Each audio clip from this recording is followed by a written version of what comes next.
आज के इस वीडियो में हम लोग बात करने वाले हैं लो कॉस्ट इन्वेस्टमेंट बिजनेसेस के बारे में, जो कि ये 5 तरह के बिजनेसेस के बारे में हम लोग बात करने वाले हैं, जो कि बहुत कम इन्वेस्टमेंट में बहुत अच्छे प्रॉफिट मार्जिन रहते हैं और बहुत ज़्यादा इनमें बेनिफिट रहते हैं।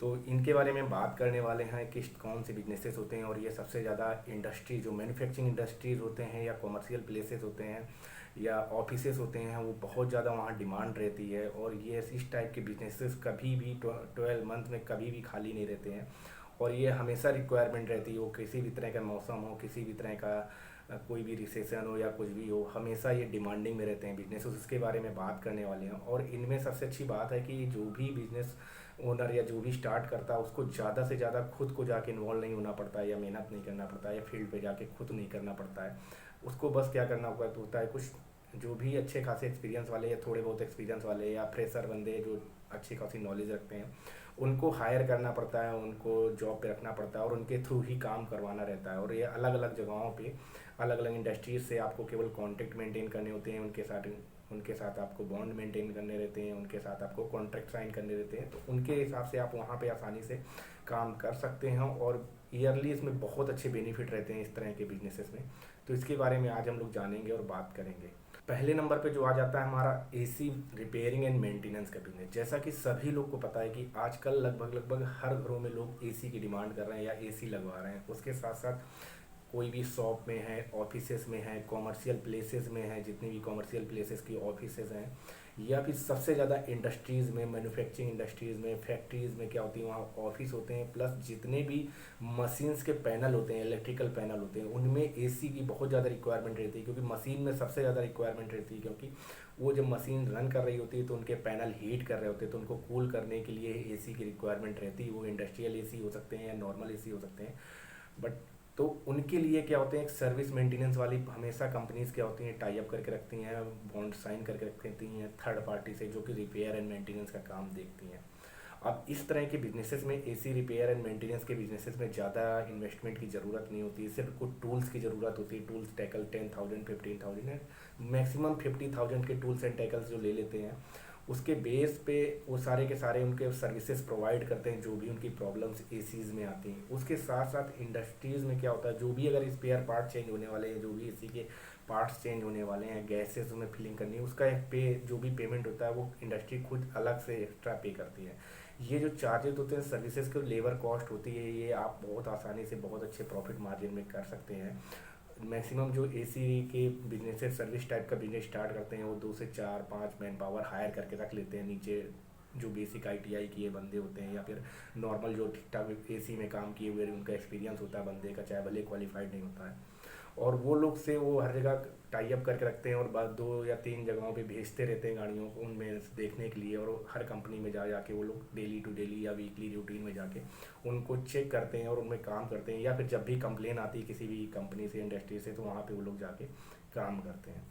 दूसरे नंबर पे आ जाता है हमारा जो कि है सिविल मेंटेनेंस का बिजनेस है। सिविल जो कि जैसा कि आप लोग देखते हैं, कोई भी इंडस्ट्रीज़ हैं, ऑफिस हैं या कॉमर्शियल प्लेसेस हैं, वहाँ पे क्या होता है, कोई ना कोई बिल्डिंग तो बनी ही रहेगी। बिल्डिंग है, उनके मशीन जहाँ पे इंस्टॉलेशन होंगे, वहाँ के फाउंडेशन बनेंगे, वॉल बनेंगे, बाउंड्रीज बनेंगी, फ्लोर बनेंगे। तो इस तरह की जगह पे क्या होता है, इंडस्ट्रीज में कहीं ना कुछ काम चल ही रहा होता है। कहीं ना कहीं वॉल बन रही होगी, कहीं कुछ नया मशीन आ रही होगी, तो बिल्डिंग में कहीं ना कहीं काम चल ही रहा होता है, जिसकी वजह से वहाँ कहीं ना कहीं तोड़ फोड़ या नया बन रहा होता है, जिसकी वजह से हमेशा वहाँ पर एक कुछ सिविल के पर्सन हमेशा काम कर रहे होते हैं। और ये भी हमेशा कॉन्ट्रैक्ट में ही थर्ड पार्टी से हायर करके रखती हैं कंपनी, जो कि एक कॉन्ट्रैक्टर को हायर कर रखती हैं, और वो लोग उस पर अपनी सर्विसेज दे रहे होते हैं। जो भी रिपेयर मेंटेनेंस का है या नया बनाना है, वो सारे के सारे वो लोग छोटा मोटा इंडस्ट्री में लेके रखते हैं, अगर बड़ा उनको कोई प्रोजेक्ट नहीं लाना है उसकी जगह। तो इस तरह के बिजनेसेस में काफ़ी ज़्यादा बेनिफिट रहते हैं।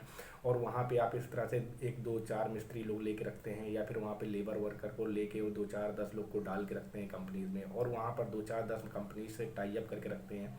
और वो उनका सिविल का काम चलता रहता है, आज इस कंपनी में चल रहा है, 1 हफ्ते के लिए यहाँ पे चलता है, उसके बेस पे वहाँ काम करते हैं। उसके बाद बगल में दूसरी कंपनी, तीसरी कंपनी, उस एरिया में 10 12 15 जितने ज़्यादा से ज़्यादा कॉन्टेक्ट कर सकते हैं, जितने ज़्यादा से ज़्यादा बिजनेस बढ़ा सकते हैं, तो वहाँ पे उस तरह से आप इन तरह के बिजनेसेस को कर सकते हैं और अच्छे प्रॉफिट मार्जिन ला सकते हैं। और वहाँ पे आपको डायरेक्ट इन्वॉल्व नहीं होना पड़ता है। एक बार आप काम समझा देते हैं अपने वर्कर को, तो वो आराम से वीकली मंथली काम करते रहते हैं।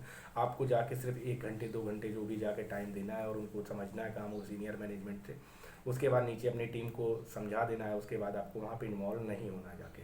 तीसरे नंबर का जो बिजनेस आ जाता है वो आ जाता है बिल्डिंग वॉल पेंटिंग का। वॉल पेंटिंग जहाँ बिल्कुल सही है कि क्योंकि जब आप सिविल के जब भी बिल्डिंग बनेंगी या फिर वॉल बनेंगी जो भी होंगे, तो उनकी पेंटिंग करने के लिए भी कोई ना कोई टीम रिक्वायर्ड होती है, जो कि हमेशा इंडस्ट्रीज़ क्या होती हैं थर्ड पार्टी से ही हायर करके रखती हैं और कॉन्ट्रैक्ट में रखती है और उनको हायर करके उनके थ्रू पेंटिंग करवाती हैं। तो जितनी बड़ी इंडस्ट्रीज़ में इतनी ज़्यादा बड़ी बड़ी बिल्डिंग रहती हैं और वहाँ पर हमेशा वॉल पेंटिंग के लिए कोई ना कोई पेंटर टीम जो भी रहती है, वो कॉन्ट्रैक्टर रहते हैं, वो पड़े रहते हैं और पूरी की पूरी बिल्डिंग को वो लोग पेंट करते रहते हैं। और इतनी सारी इंडस्ट्रीज़ रहती हैं, अगर आप सही से कॉन्टैक्ट कर लेते हैं उन लोगों के साथ तो काफ़ी अच्छे प्रॉफिट मार्जिन के साथ वहाँ पे काम चलता ही रहेगा। और वहाँ पे आज आप इस बिल्डिंग को, इस कंपनी की एक बिल्डिंग को लोग पेंट करके ख़त्म कर पाते हैं, पता चलता है दूसरी कंपनी में उनको बढ़िया सा मिल जाता है ऑप्शन। और इसमें भी कुछ ज़्यादा स्किल्ड लोगों की ज़रूरत नहीं रहती, जबकि प्रॉफिट मार्जिन बहुत अच्छे रहते हैं।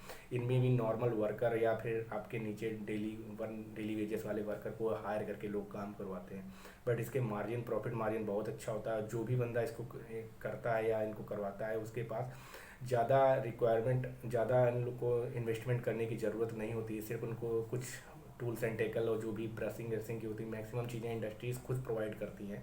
केवल वहाँ पे आपको मैन पावर देनी रहती है और कुछ बेसिक जो भी टूल्स एंड टेकल रहते हैं वो चीज़ें रिक्वायरमेंट रहती है। तो यहाँ भी लगभग 10 से 15 हज़ार रुपये में आराम से बिजनेस आप स्टार्ट कर सकते हैं जाके।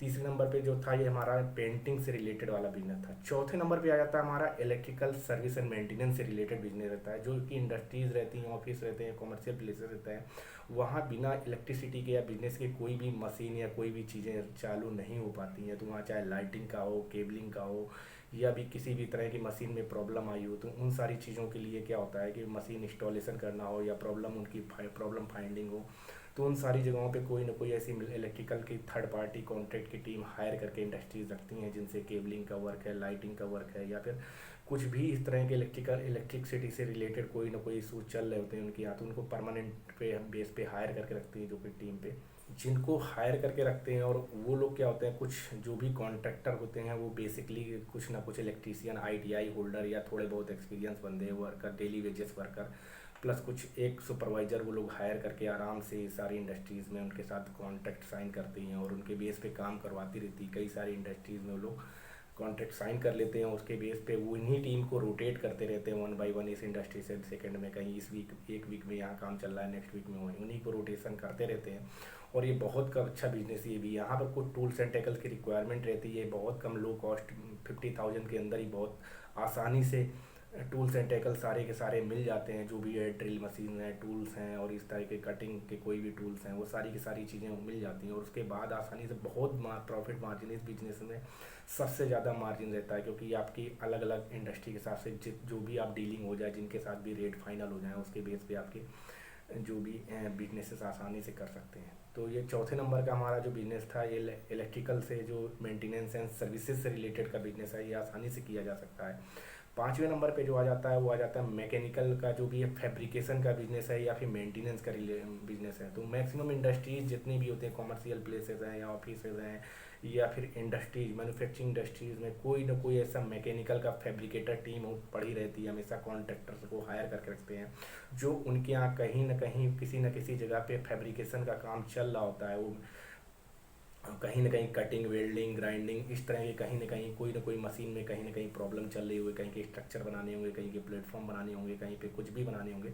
तो इन सारी चीज़ों को बनाने के लिए कोई ना कोई जो भी टीम की ज़रूरत होती है। तो हमेशा इंडस्ट्रीज़ क्या करती हैं, अपनी जो कोर टीम को होती है वो प्लांट मेंटेनेंस के लिए वहाँ पर इंगेज कर रखती हैं, बट इस तरह के सारे काम करने के लिए थर्ड पार्टी को हायर कर सकती हैं, करके रखती हैं।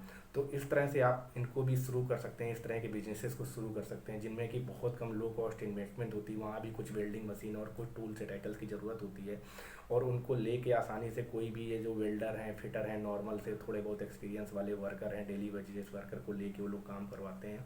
8-10 वर्कर को लेके अलग अलग इंडस्ट्रीज़ के साथ टाई अप कर सकते हैं और वहाँ उनके बेस पे काम करवा सकते हैं।